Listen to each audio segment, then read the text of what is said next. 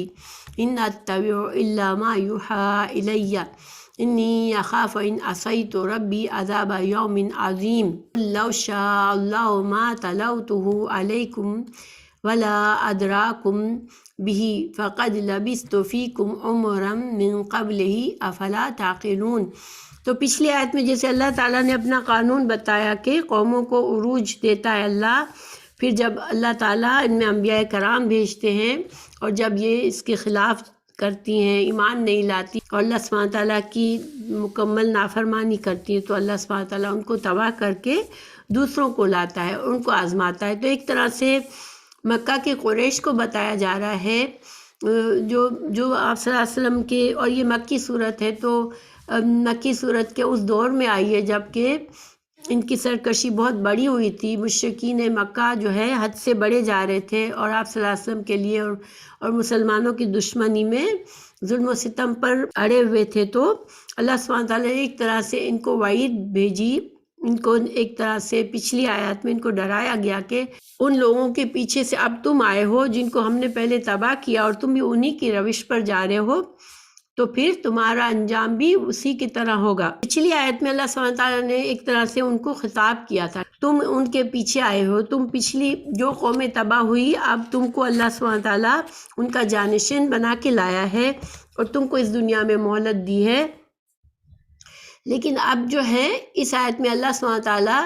غائب کے صیغے سے بات کر رہے ہیں کہ ان کا یہ حال ہے، وَإِذَا تُتْلَى عَلَيْهِمْ آيَاتُنَا بَيِّنَاتٍ، کہ جب ان پر روشن آیات پڑھی جاتی ہیں، واضح آیات پڑھی جاتی ہے، تو گویا یہ جو طریقہ ہے یہ ایک طرح سے ناراضگی ظاہر کرنے کا ہے کہ اللہ سبحانہ تعالیٰ نے اس پہلے ان کو بتایا، وارننگ دی کہ تم کو اب موقع ملا ہے اس دنیا میں، تمہاری اب آزمائش ہے، لیکن چونکہ ان کا رویہ اتنا برا تھا، تو اب اس آیت میں اللہ سبحانہ تعالیٰ ان کا برا رویہ غائب کے صیغے سے بتا رہے ہیں، گویا کہ اللہ تعالیٰ نے پسند نہیں فرمایا کہ اب ان سے ڈائریکٹ خطاب کیا جائے، بلکہ اب اس طرح سے ان کے بارے میں بات کی جا رہی ہے جیسے وہ لوگ وہاں موجود ہی نہیں۔ اللہ تعالیٰ ان کے رویے کے بارے میں بتا رہے ہیں کہ ان کا رویہ کیسا ہے کہ واضح آیات ان کے سامنے پڑھی جاتی ہے، رسول اللہ صلی اللہ علیہ وسلم قرآن کی آیات ان پر پڑھتے ہیں، تو وہ کیا کہتے ہیں، ان کو چونکہ ان کو آخرت کی کوئی امید نہیں ہے، وہ ان کی سارا دھیان دنیا پر ہے، تو وہ کیا کہتے ہیں کہ اس قرآن کی جگہ کچھ اور بدل کے لے آؤ، ہمیں یہ قرآن نہیں چاہیے۔ یہ قرآن کیوں نہیں چاہیے؟ توحید کی دعوت ہے، اس میں آخرت سے ڈرایا جا رہا ہے، برے اعمال سے بچنے کو کہا جا رہا ہے، تو یہ ساری چیزیں ہم کو پسند نہیں ہیں ہمیں۔ تو اگر آپ جو ہیں اس کے بجائے کوئی ایسا قرآن لے آئیں جو ہمیں پسند ہو تو پھر ہم مان سکتے ہیں۔ اللہ سبحانہ تعالیٰ نے فرمایا کہ آپ ان سے کہہ دیں کہ پورا قرآن لانا تو بہت دور کی بات ہے، میں تو اس میں ایک طرف سے ایک شوشہ بھی نہیں بدل سکتا۔ میرا کام نہ قرآن تصنیف کرنا ہے، نہ اس میں ترمیم اور تبدیلی یا اضافہ کرنا ہے۔ میرا کام صرف یہ ہے کہ جو کچھ اللہ تعالیٰ کی طرف سے وحی آئی ہے میں وہ پہنچا دوں۔ اگر میں ایسی کسی حرکت کا ارتکاب کروں گا تو میں اپنے رب کے عذاب سے ڈرتا ہوں جو بہت بڑے دن میں واقع ہونے والا ہے۔ اللہ سبحانہ تعالیٰ نے اپنے رسول صلی اللہ علیہ وسلم کے ذریعے ان کو یہ پیغام دے دیا کہ یہ قرآن جو ہے وہ اللہ کی طرف سے وحی ہے، اور میرے بس میں نہیں ہے کہ میں اس کو بدلوں، میں تو خود بھی اس کی پیروی کرتا ہوں، ٹھیک ہے۔ ان اتبع الا ما یوحی الیہ، میں تو جو وحی مجھے کی جاتی ہے میں صرف اسی کی پیروی کرتا ہوں، اور میں اس میں کیسے تبدیلی کر سکتا ہوں؟ میں تو خود بھی قیامت کے دن کے عذاب سے ڈرتا ہوں، اس بڑے دن کے عذاب سے ڈرتا ہوں، یعنی میں بھی اسی طرح اس شریعت کا پابند ہوں، میں بھی اسی طرح اللہ کا فرما بردار بندہ ہوں جس طرح تم سے کہا جا رہا ہے، تو میرے بس کی بات نہیں ہے کہ میں اس کو بدلوں۔ پھر اللہ سبحانہ تعالیٰ نے مزید حکم دیا کہ آپ ان سے کہہ دیں قُلْ لَوْ شَاءَ اللَّهُ مَا تَلَوْتُهُ، کہ آپ ان سے کہہ دیں کہ اگر اللہ چاہتا تو میں اسے تم پر نہ پڑھتا، ٹھیک ہے۔ یہ تو میں تو اللہ کی مرضی سے کر رہا ہوں، یہ سارے کام اللہ کے حکم پر کر رہا ہوں، اگر اللہ تعالیٰ نہ چاہتا تو میں کبھی بھی نہ پڑھتا اور نہ وہ تمہیں اس کی خبر دیتا۔ رسول اللہ صلی اللہ علیہ وسلم کی صداقت کے لیے اللہ تعالیٰ نے کیا دلیل دی کہ آپ ان سے کہہ دیں کہ میں تو ایک لمبی عمر تک، یعنی کہ 40 سال تک، جب تک مجھے نبوت نہیں ملی تھی، میں تو تمہارے درمیان رہتا تھا، تو میں نے اس وقت تو کبھی اتنے سالوں میں کبھی کوئی دعویٰ نہیں کیا، کبھی کوئی کتاب پڑھ کے تمہارے سامنے پیش نہیں کی، کوئی میں نے وحی کا نبوت کا اعلان نہیں کیا، تو تم تو سب مجھے صادق اور امین سمجھتے تھے، اور تمہیں پتہ ہے کہ میں جھوٹ بولنے والا نہیں تھا، تو اب تمہیں کیوں، تمہاری عقل کو اب کیا ہو گیا ہے کہ تم اب میری بات پر یقین نہیں کرتے ہو کہ میں جو کچھ بھی کہہ رہا ہوں وہ اللہ کی طرف سے ہے۔ دیکھیں 2 کام اللہ سبحانہ تعالیٰ نے یہاں ذکر فرمائے، نہ ما تلوتہ، نہ میں قرآن پڑھتا تمہارے پاس، اور نہ ولا ادراکم، نہ میں تم کو سکھاتا، یعنی یہ آپ صلی اللہ علیہ وسلم کی ذمہ داریاں تھی کہ آپ صلی اللہ علیہ وسلم قرآن کو پڑھ کر سناتے تھے، تلاوت کرتے تھے، اور اس کے بارے میں بتاتے تھے کہ اس میں کیا احکامات ہیں، اس میں کیا خبریں ہیں، اور یہ سب کچھ اللہ کی طرف سے تھا۔ اللہ سبحانہ تعالیٰ نے سورہ عنکبوت میں بھی آیت نمبر 48 میں یہ اس طرح کی مضمون بیان کیا کہ رسول اللہ صلی اللہ علیہ وسلم سے فرمایا کہ وما کنت تتلو من قبلہ من کتاب ولا تخطہ بیمینک اذا لارتاب المبطلون، کہ اور اس سے پہلے تو نہ کوئی کتاب پڑھتا تھا اور نہ اسے دائیں ہاتھ سے لکھتا تھا، اس وقت باطل والے ضرور شک کرتے، یعنی کہ اللہ تعالیٰ کی یہ حکمت تھی کہ رسول اللہ صلی اللہ علیہ وسلم امی تھے، اگر اللہ تعالیٰ چاہتا تو ایک پڑھے لکھے انسان کو، بہت ہی زیادہ جس کو دنیا میں بھی تعلیم کی حاصل تھی، جس کو پڑھنا لکھنا آتا ہوتا، اس کو نبی بناتا، لیکن اللہ تعالیٰ نے رسول اللہ صلی اللہ علیہ وسلم کو چنا جو کہ امی تھے، اب صلی اللہ علیہ وسلم کو نہ پڑھنا لکھنا نہیں آتا تھا، اور اللہ تعالیٰ نے یہ حکمت بتا دی سورہ عنکبوت میں کہ اگر آپ کو پڑھنا لکھنا آتا ہوتا تو پھر تو وہ لوگ نہیں مانتے، وہ کہتے کہ نہیں، آپ نے خود گھڑ کے رکھا ہے اس قرآن کو، آپ نے خود بنایا ہے۔ ایک طرح سے رسول اللہ صلی اللہ علیہ وسلم کے نبی ہونے کی دلیل بھی تھی کہ آپ صلی اللہ علیہ وسلم کو کچھ نہیں آتا تھا، 40 سال تک آپ نے کوئی کتاب پڑھ کے ان کو نہیں سنائی تھی، یا آپ صلی اللہ علیہ وسلم کچھ لکھ نہیں سکتے تھے، مگر اب جو اچانک سے آپ صلی اللہ علیہ وسلم جو قرآن پیش کر رہے ہیں تو پھر وہ اللہ ہی کی طرف سے۔ بہرحال افلا تعقلون، ان سے کہہ دیا گیا کہ تم عقل سے کام کیوں نہیں لیتے ہو، اور صحیح بات تو یہ ہے کہ انسان کی عقل جو ہے، خواہش کے پیروکاروں کی عقل جو ہے وہ کام نہیں کرتی، اس کی خواہش کے تابع ہو جاتی ہے۔ انسان جب اللہ کا فرما بردار ہوتا ہے تو اس کی عقل بھی وہی بات اسے بتاتی ہے جو سچ بات ہوتی ہے، ورنہ انسان کی عقل جو ہے وہ اس کے نفس کے تابع ہو جاتی ہے۔ پھر اللہ تعالیٰ نے سورہ شورا میں بھی اللہ تعالیٰ نے فرمایا 52-53 میں، اور اسی طرح ہم نے آپ کی طرف اپنے حکم سے روح کو اتارا، آپ اس سے پہلے یہ بھی نہیں جانتے تھے کہ کتاب اور ایمان کیا چیز ہے، یعنی آپ کو تو نبی بنانے سے پہلے آپ کو تو کتاب کیا ہوتی ہے یہ بھی نہیں پتہ تھا، اور ایمان کیا ہے یہ بھی نہیں پتہ تھا، لیکن ہم نے قرآن کو نور بنایا، اور اس کے ذریعے سے اپنے بندوں میں سے جسے چاہتے ہیں ہدایت دیتے ہیں، بے شک آپ راہ راست کی رہنمائی کر رہے ہیں، اس اللہ کی راہ کی جس کی ملکیت میں آسمان اور زمین کی ہر چیز ہے، آگاہ رہو، سب کام اللہ تعالیٰ ہی کی طرف لوٹتے ہیں۔ رسول اللہ صلی اللہ علیہ وسلم کو اس بات سے بہت دکھ ہوتا تھا کہ میری قوم جو میری عزت کرتی تھی، اب میں جب حق پیش کر رہا ہوں تو کیوں میرے ساتھ مجھے جھٹلاتی اور میری باتوں کو نہیں سمجھتی اور ایمان نہیں لاتی؟ کیونکہ رسول اللہ صلی اللہ علیہ وسلم رحمۃ للعالمین ہے، آپ کے دل میں یہ تڑپ تھی کہ میری قوم جو ہے وہ ایمان لے آئے اور اپنے لیے آخرت میں اچھا اجر کما لے۔ مگر اللہ سبحانہ تعالیٰ نے سورہ انعام میں بھی آیت 33 میں فرمایا، ہم خوب جانتے ہیں کہ آپ کو ان کے اقوال مغموم کرتے ہیں، سو یہ لوگ آپ کو جھوٹا نہیں کہتے، لیکن یہ ظالم تو اللہ کی آیتوں کا انکار کرتے ہیں۔ یعنی کہ اللہ تعالیٰ نے نبی صلی اللہ علیہ وسلم کو تسلی دی کہ آپ یہ نہ سمجھیں کہ یہ آپ کو جھوٹا کہتے ہیں، یہ ظالم تو اللہ ہی کی آیات سے ہی انکار کرتے ہیں، اللہ کی آیات کو ہی جھوٹا کہتے ہیں۔ اللہ تعالیٰ نے فرمایا، اس شخص سے زیادہ کون ظالم ہوگا جو اللہ تعالیٰ پر جھوٹ باندھے، اس کی آیتوں کو جھوٹا بتلائے، ایسے مجرموں کو اصلاً فلاح نہ ہوگی۔ تو یہاں پر اللہ سبحانہ تعالیٰ نے ان کو ظالم کہا کہ یہ جو ہے اللہ پر جھوٹ باندھتے ہیں کہ اللہ سبحانہ تعالیٰ نے ہی کوئی رسول نہیں بھیجا، اللہ تعالیٰ ہی کی آیتوں کو جھٹلاتے ہیں۔ تو پھر اس سے بڑا ظالم کون ہو سکتا ہے کہ وہ اس ذات کے سے آئے ہوئی وحی کے پیغام کو جھٹلاتے ہیں جو خالق کی کائنات ہے اور جو تمام قوتوں کا مالک ہے، اور جب چاہے وہ بندوں کے ساتھ جو چاہے کر سکتے ہیں۔ تو اس کے باوجود اگر اللہ کی آیات کو، اللہ کے اس ہدایت کے پیغام کو جو جھٹلاتے ہیں اور جھوٹ باندھتے ہیں کہ اللہ نے کوئی رسول نہیں بھیجا، تو پھر ایسے لوگ جو ہیں وہ فلاح نہیں پا سکتے۔ وَيَعْبُدُونَ مِن دُونِ اللَّهِ مَا لَا يَضُرُّهُمْ وَلَا يَنفَعُهُمْ وَيَقُولُونَ هَؤُلَاءِ شُفَعَاؤُنَا عِندَ اللَّهِ قُلْ أَتُنَبِّئُونَ اللَّهَ بِمَا لَا يَعْلَمُ فِي السَّمَاوَاتِ وَلَا فِي الْأَرْضِ سُبْحَانَهُ وَتَعَالَىٰ عَمَّا يُشْرِكُونَ۔ اللہ تعالیٰ نے فرمایا کہ اور یہ لوگ اللہ کو چھوڑ کر ایسی چیزوں کی عبادت کرتے ہیں جو نہ ان کو ضرر پہنچا سکتی ہے اور نہ اس کو نفع پہنچا سکتی ہے، اور کہتے ہیں کہ اللہ تعالیٰ کے پاس ہمارے سفارشی ہیں۔ آپ کہہ دیجئے کہ کیا تم اللہ تعالیٰ کو ایسی چیز کی خبر دیتے ہو جو اللہ تعالیٰ کو معلوم نہیں، نہ آسمانوں میں اور نہ زمین میں، وہ پاک اور برتر ہے ان لوگوں کے شرک سے۔ تو چونکہ پچھلی آیت میں اللہ تعالیٰ نے فرمایا کہ اللہ پر جھوٹ باندھتے ہیں،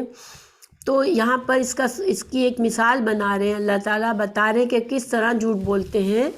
کہ یہ جن ہستیوں کی عبادت کرتے ہیں ان کو وہ کہتے ہیں کہ اللہ کے پاس ہمارے لیے شفاعت کرنے والے ہیں، یہ ہم جس کی پرستش کرتے ہیں وہ سب کون ہے؟ وہ اللہ کی طرف سے مقرر کیے ہوئے بندے ہیں جو کہ ہماری شفاعت کریں گے۔ یعنی کہ یہ وہ بندے ہیں جو اللہ کے پاس ہمارے لیے لڑیں گے، ہمارے لیے حجت کریں گے کہ نہیں، ان کو تو جنت دے، ان کو اچھے انجام دے۔ اللہ سبحانہ تعالیٰ فرما رہے ہیں کہ کیا اللہ کو تم وہ بات بتاتے ہو جو کہ آسمان اور زمین میں اس کی کوئی دلیل نہیں ہے، اور جبکہ اللہ تو آسمان اور زمین کا خالق ہے، اس سے چھپی ہوئی کوئی چیز نہیں ہے۔ تو ایسے کوئی شفاعہ ہیں تمہارے جس کو اللہ نہیں جانتا اور تم ان کو جانتے ہو، تو کیا تم اللہ تعالیٰ کو وہ چیز بتا رہے ہو جو کہ اللہ نہیں جانتا، جبکہ اللہ تو سب کچھ جانتا ہے، اللہ تو خالق ہے آسمان و زمین کا اور ہر چیز کو جاننے والا ہے، اور اللہ سبحانہ تعالیٰ پاک ہے اس کا کسی کو شریک بنایا جائے۔ اللہ سبحانہ تعالیٰ خود مختار ہے، اللہ تعالیٰ کسی کی شرکت، اپنی خدائی میں اللہ تعالیٰ کو کسی کی شراکت کی ضرورت نہیں ہے، اور نہ ہی اللہ تعالیٰ کے سامنے کسی کی ہمت ہے کہ وہ اللہ کی مرضی کے بغیر منہ کھولے اور کسی کی شفاعت کرے۔ تو شفاعت کے بارے میں قرآن میں ہمیں واضح کر دیا گیا ہے کہ شفاعت، پہلی بات یہ کہ کافروں کے لیے تو کوئی شفاعت نہیں ہے، ٹھیک ہے، کافروں کے بارے میں بتا دیا گیا کہ ان کے لیے سفارش قبول نہیں ہوگی کسی کی بھی، کیونکہ اللہ تعالیٰ یہاں بھی بتا رہے ہیں کہ یہ جو ہے یہ ہستیاں جن کو یہ اللہ کا شریک مانتے ہیں، وہ تو ان کے کسی نفع نقصان کے قابل نہیں ہے کہ ان کو دنیا یا آخرت میں کوئی نفع یا نقصان پہنچائے۔ اور اللہ سبحانہ تعالیٰ نے قرآن میں دوسری جگہوں پر بھی یہ واضح فرما دیا ہے کہ کافروں کے لیے کوئی سفارش نہیں کرنے والا ہوگا، اور کوئی سفارش اللہ تعالیٰ نہ تو کوئی ہمت کرے گا اللہ کے سامنے ان کے لیے شفاعت کرنے کی، نہ ہی اللہ قبول فرمائے گا۔ سورہ الفرقان میں فرقان 76 میں اللہ تعالیٰ نے فرمایا، آپ کہہ دیجئے کہ کیا تم اللہ کے سوا ان کی عبادت کرتے ہو جو نہ تمہارے کسی نقصان کے مالک ہیں نہ کسی نفع کے، اللہ ہی خوب سننے اور پوری طرح جاننے والا ہے۔ گویا کہ ان کی جو دنیا میں انہوں نے جو اپنے لیے بنا رکھا ہے وہ سارا کا سارا ان کے لیے صرف تباہی کے سوا کچھ نہیں ہے، آخرت میں ان کے لیے کوئی مددگار نہیں ہوگا۔ سورہ بقرہ کی آیت نمبر 48 میں وَاتَّقُوا يَوْمًا لَا تَجْزِي نَفْسٌ عَن نَفْسٍ شَيْئًا وَلَا يُقْبَلُ مِنْهَا شَفَاعَةٌ وَلَا يُؤْخَذُ مِنْهَا عَدْلٌ وَلَا هُمْ يُنصَرُونَ، کہ اس دن سے ڈرتے رہو جب کوئی کسی کو نفع نہ دے گا اور نہ شفاعت اور سفارش قبول ہوگی اور نہ کوئی بدلہ اور فدیہ لیا جائے گا اور نہ وہ مدد کیے جائیں گے۔ تو یہاں پر جو شفاعت کی انکار ہے وہ کافروں کے لیے، کیونکہ رسول اللہ صلی اللہ علیہ وسلم ہمیں پتہ ہے کہ اللہ تعالیٰ پیارے رسول صلی اللہ علیہ وسلم بھی شفاعت کا حق رکھتے ہیں، اللہ تعالیٰ ان کو بھی شفاعت کا حق دے گا اور اپنی امت کے لیے شفاعت کریں گے، اور کچھ دوسری ہستیوں کو بھی شفاعت کا حق نصیب ہوگا کہ وہ ایک طرح سے ان کے لیے اعجاز ہوگا کہ وہ مسلمانوں کے لیے سفارش کریں۔ مگر شفاعت کا جو قانون ہے اللہ کا، سورہ آیت الکرسی میں اللہ تعالیٰ نے فرمایا کہ اللہ کی اذن کے علاوہ کوئی کسی کے لیے سفارش نہیں کر سکتا، یعنی کہ قرآن کی مختلف آیت سے ہمیں پتہ چلتا ہے کہ شفاعت جو ہے وہ پہلی نمبر 1 صرف اللہ کے اذن سے ہوگی کہ اللہ جس کو اجازت دے گا وہ شفاعت کرے گا۔ نمبر 2 جس کے لیے اللہ پسند کرے گا اس کے لیے سفارش کی جائے گی، پھر جس حد تک اللہ تعالیٰ پسند کرے گا اس حد تک شفاعت اس کے لیے صرف شفاعت کی جائے گی۔ تو گویا کہ یہ صرف مرضی اللہ ہی کی ہوگی کہ اللہ تعالیٰ کس کے لیے شفاعت کو قبول فرمائے۔